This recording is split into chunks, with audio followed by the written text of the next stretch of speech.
Muros de contención. Tenemos dos tipos de muros de contención, dos tipos generales. Muros de gravedad y emboladizo. Hay un tipo intermedio que serían los muros de semigravedad. Los muros de gravedad funcionan por... resisten básicamente por su peso, y los muros de emboladizo por la ayuda del peso del suelo que está por encima.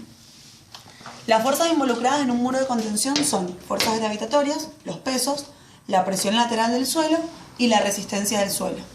Entonces, en el proyecto de un muro de contención lo que se hace es analizar las condiciones del muro en la situación de falla, las condiciones de las fuerzas en la situación de falla. Entonces, presión lateral en los muros se calcula como una presión hidrostática, ¿vale? Pero va a ser gamma por H, gamma que es la densidad del suelo, por H, por un coeficiente C0 que es función del tipo de suelo. Si el suelo es cohesivo está entre 0,3 y 0,4, y si es no cohesivo entre 0,7 y 1. Después calculamos la presión activa y pasiva. Entonces tenemos, la presión activa es cuando el muro ejerce una... La presión activa era el cuando muro... el suelo ejerce una presión sobre el muro. Sí, está bien. Siempre me olvidaron. Entonces, en la presión activa el suelo tiende a deslizar al muro. Y se forma la cuña ABC, que es la cuña chiquita, con un ángulo de 45 más phi sobre 2. Phi es el ángulo de fricción interna. Entonces, para el caso en el que el suelo es horizontal, tenemos un coeficiente de presión activa que vale 1 menos seno de phi sobre 1 más seno de phi. El caso de la presión pasiva es al revés. Es cuando es el muro quien mueve al suelo. Ahí va a mover una cuña más grande. No, ADC. Sí, más grande dije. Con C. No, una cuña grande.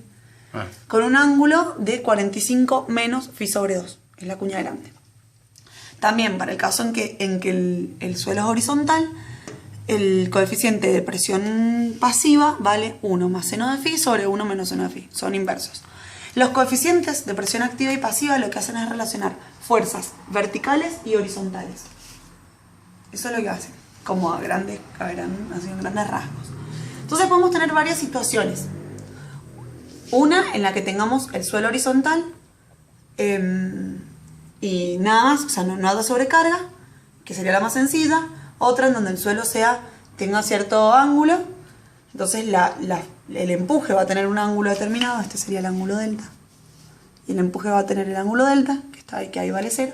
Y el último caso es donde tenés una sobrecarga.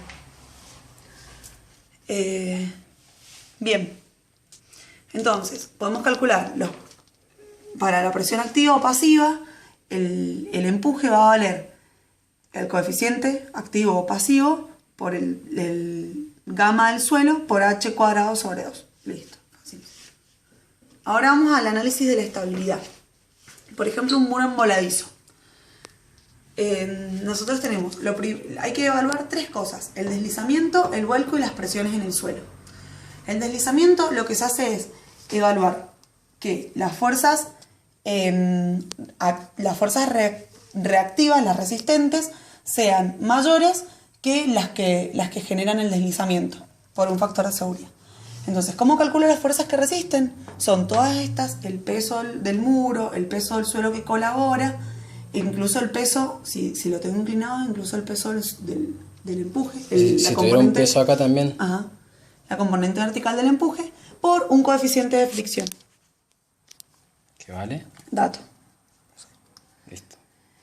Y eso tiene que ser mayor o igual que 1,5 por todas las fuerzas horizontales que tienden a desplazar el muro. Entonces vos en verdad lo que haces es que el factor de seguridad es F. Sería las fuerzas resistentes dividido las fuerzas de deslizamiento. Tiene que valer más que 1,5. Decirlo rápido. Bueno, resistencia vuelco. El vuelco es lo mismo. Evalúo el momento de vuelco, bueno, sería la fuerza horizontal, nada más, el empuje horizontal, y el momento resistente, que es todo lo que ayuda a la resistencia del muro. Y evalúo que MR, el resistente sobre el de vuelco, que es el factor de seguridad, sea mayor o igual que 1,5. Lo mismo. Y por último tengo que evaluar las presiones en el suelo. Yo voy a tener en la base voy a tener un esfuerzo normal y un momento, que lo puedo reemplazar por un esfuerzo normal y una excentricidad. La excentricidad vale m sobre n. Bien, entonces, según la excentricidad, según cuánto valga la excentricidad, vamos a tener distintos casos. Menor que L sobre 6, voy a tener una distribución de tensiones trapecial. Igual a L sobre 6, triangular, y mayor va a ser triangular, pero voy a tener menos base resistiendo.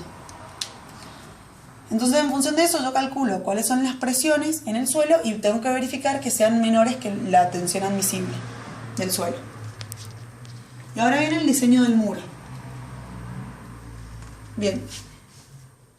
Un muro en voladizo. La altura es un dato de proyecto. El espesor de pantalla tiene que valer entre 7 y 12% de la altura. El espesor de la base te dice que tiene que ser mayor a 15 centímetros, pero se recomienda que sea mayor a 25 o 30 centímetros. Y la longitud de la base está entre el 40 y el 60% de la altura total. Entonces lo primero que hago yo, bueno, esto ya lo tengo definido. Lo primero que hago son las combinaciones de carga. Después, con las cuantías, tengo la cuantía horizontal mayor o igual que 0,2% o 0,25% y la vertical 0,12 o 0,15 según el diámetro de barra, sea menor o mayor a 16. Para cuantía horizontal, la armadura que obtenemos se divide por 2. Sí. Y para la cuantía vertical, la que obtenemos se coloca 3/4 del lado expuesto. No, ahí está. 2/3 del lado Un expuesto. tercio del lado de la cara posterior y 2/3 del lado expuesto. Y eso es por la temperatura. Después lo que tengo que hacer es verificar el equilibrio y ¿qué es con eso? Y dice, no, ¿el equilibrio cómo lo verificaba? Así, con esta hueá. ¿El equilibrio de qué? Del muro. Hago el diseño del talón y del pie se hace igual. O sea, se considera como si fuera una viga empotrada que está en voladizo y que le está colaborando una presión hacia arriba, que es el suelo, la reacción del suelo. Corte de diseño. El talón lo tenemos que verificar el corte. El corte de diseño, que es phi por la contribución, por el corte del hormigón. El corte del hormigón es 1/6 de la raíz de F'C por B por D.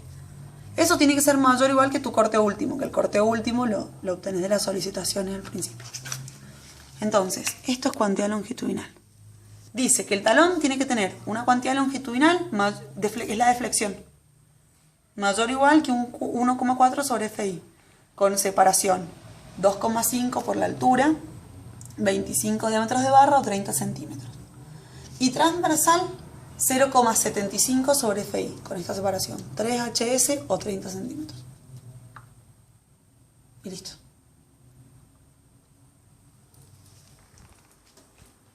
¿Entendiste algo? Sí.